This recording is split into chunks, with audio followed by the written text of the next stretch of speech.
Good evening, traveler. I am the Midnight Owl, keeper of tales whispered by firelight. Welcome to Midnight Owl Stories. Tonight, I invite you to rest your weary mind and drift with me into the forests of Westeros. A land where shadows linger, where the old gods still watch from their weirwood trees, and where wolves walk larger than any man has seen in centuries.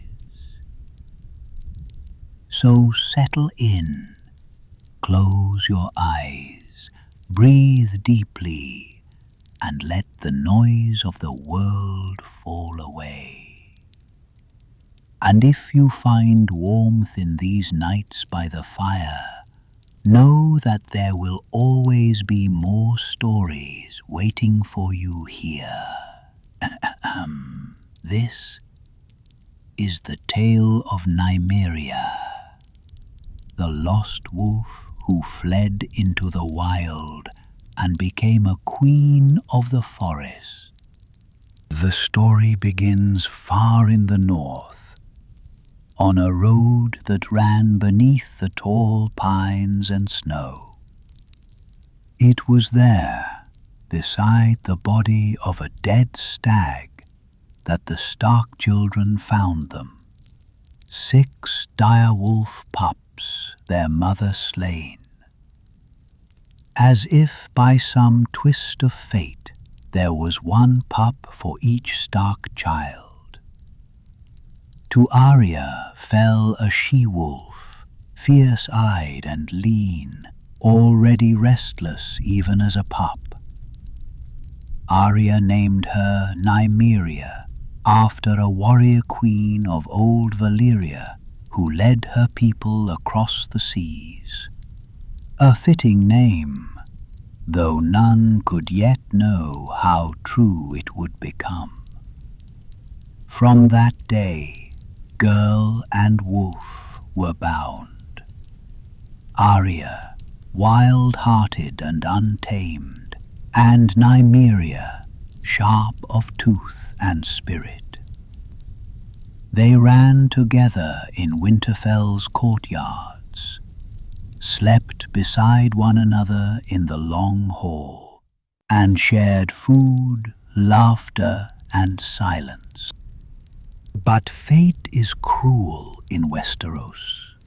On the road south, as Arya played by the river with Micah, the butcher's boy, trouble came.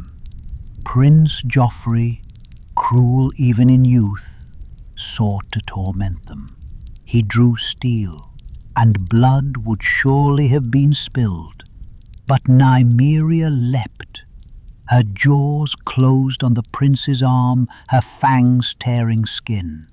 Joffrey screamed, and for a moment Arya was saved. Yet in that act, doom fell upon the wolf. Queen Cersei demanded death for the beast, and though Nymeria had only defended her pack, the crown would never forgive such defiance. Arya knew what must be done. With a heavy heart, she led Nymeria into the woods. The direwolf padded after her, loyal and unknowing.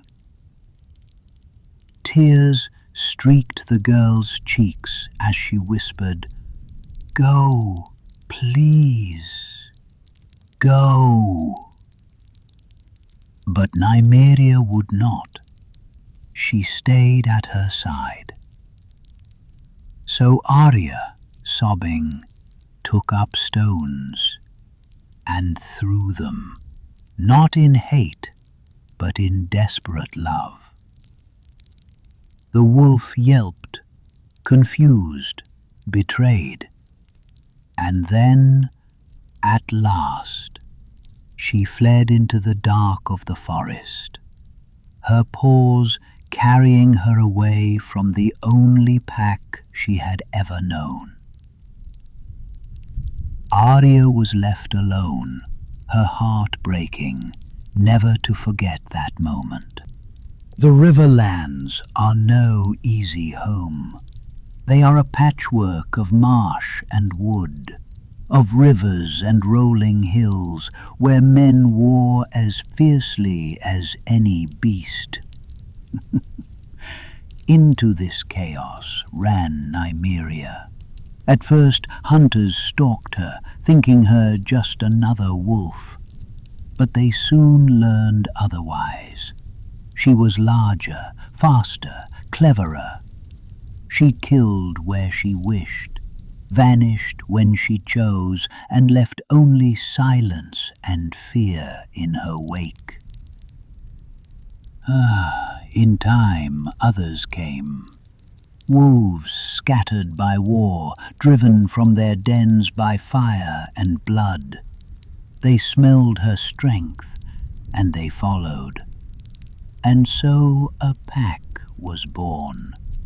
Not a pack of a dozen, but of 100, then more, until the howls of Nymeria's host rolled across the forests like thunder. The small folk whispered of it. They called her the Queen in the Forest, the lost wolf, the ghost of the trident.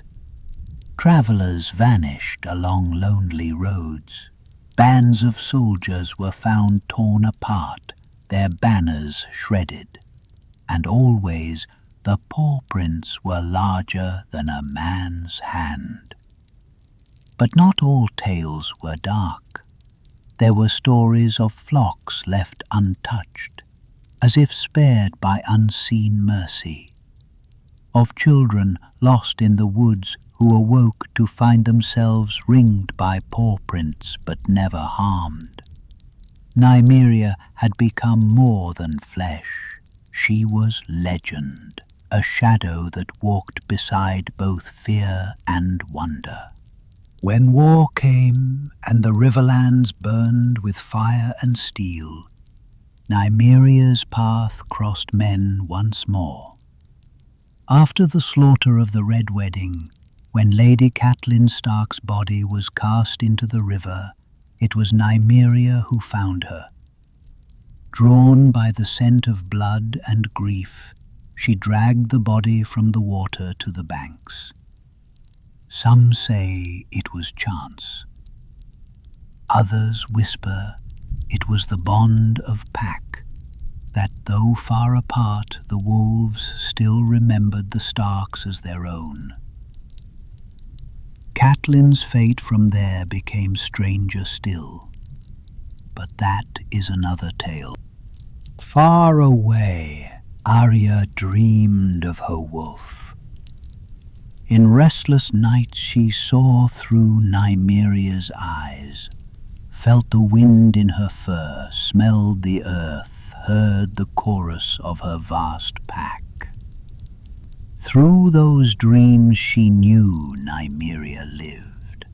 Not only lived, thrived. No longer a pup, but a queen of the wild.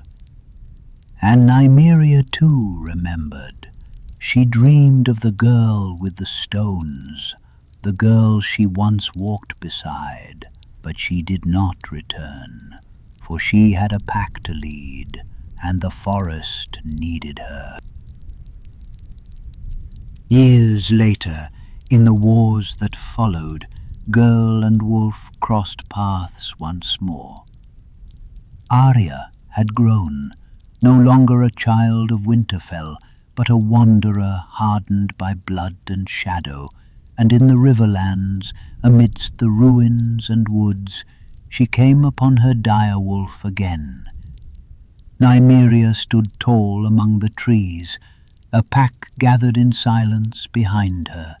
Hundreds of eyes gleamed in the dark, a reminder that she had not only survived, but endured. For a moment the girl and the wolf stared at one another, and the years fell away.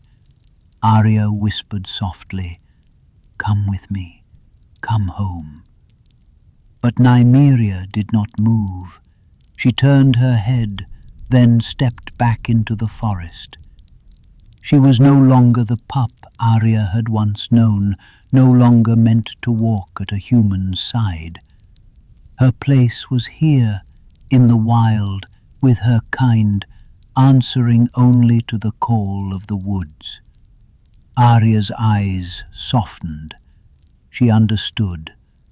"That's not you," she said, her voice quiet as falling snow, and then Nymeria was gone, her shadow swallowed by the trees, leaving only silence behind. And so, traveller, you have heard the tale of Nymeria, the lost wolf of the Riverlands, driven away by love, shaped by exile, and crowned by the wild. Neither tame nor chained, neither forgotten nor gone, she walks still beneath the moonlit trees, a pack at her side, her legend carried on the wind. May her story remind you, as you drift into sleep, that sometimes the paths we fear to walk alone are the ones that make us strongest. Rest well, dream deeply, and until the fire burns again. This was the Midnight Owl.